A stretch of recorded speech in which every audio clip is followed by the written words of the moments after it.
Hey guys, this is Jay Julian, and I just want to encourage you this morning.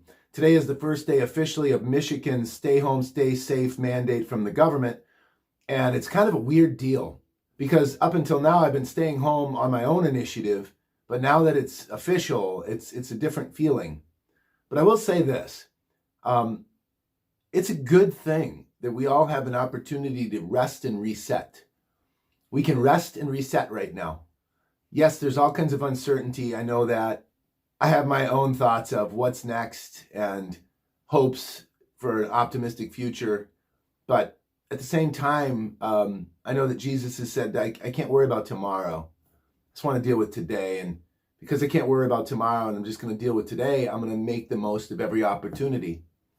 I want to encourage you to make the most of every opportunity. So, what's your opportunity right now? What's your opportunity today? Maybe you haven't gone outside for a nature walk forever. The governor says it's okay to do that, to stay 6 feet apart from somebody and go out in the woods. I've been doing that now every day, forcing myself actually. There are times where I felt a little lethargic or maybe tired or whatever else because sitting around in the house is not normal. But I decided to get outside, take a walk, and man, it is nice outside.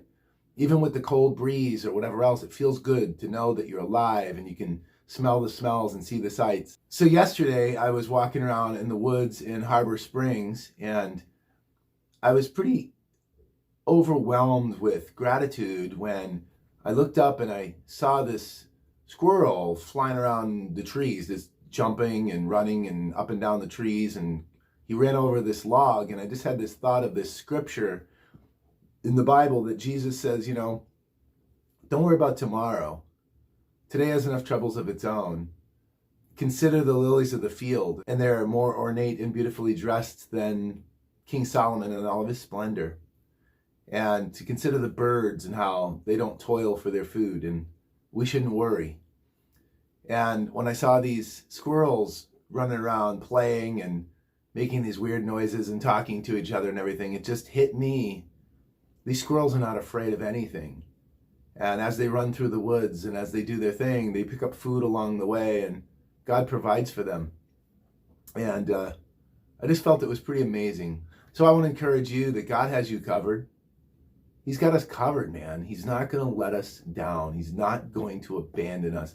Times may be tough, but we'll have food and we'll have friendship and we'll have fun and we'll have work, and maybe life will change for some of us. Maybe some of us won't have the same job we had 3 weeks ago when we get out of this thing.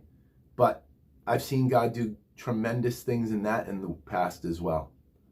I remember being in church world for years, and I loved that work and I was very good at it.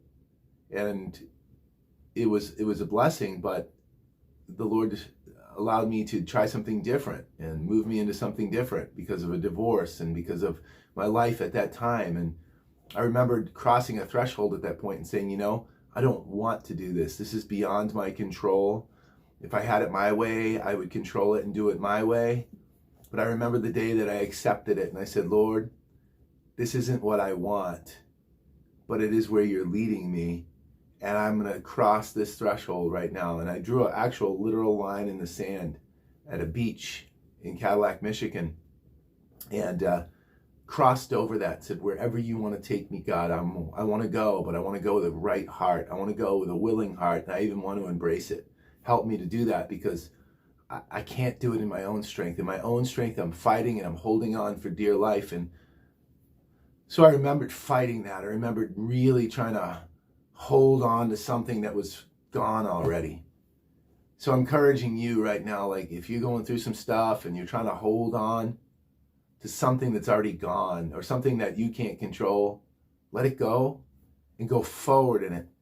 So I crossed that threshold. I've been working for a tech cellular industry now for almost 6 years, and it provided for me in a tremendous way. It used the gifts that I have and the skills that I have and provided for me what I needed to live and survive and also to thrive. Now, it's not exactly the right fit for my gifts and skills, but it's 90%, and that's what matters. Find things that fit your skills, find things that fit your heart, find things that fit your passions and do them.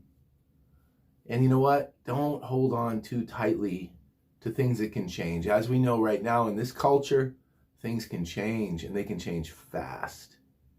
It was pretty much an overnight change for all of us, where we heard about this coronavirus. We heard that it was causing problems overseas and that people were suffering. We heard that it could come here. And then bam, we're at our homes for the next 3 weeks. I encourage you, let this 3 weeks be times where you can meet with God, where you can find out about yourself, where you can rest and reset, and where you can go forward in your life. Do new things, try new things. Don't get stuck. Don't binge watch television. Don't yell at the dog. Don't eat every potato chip and every crumb off the floor. Don't let yourself get out of shape, but instead let this be a time to get in shape. For some of us, we really needed a reset.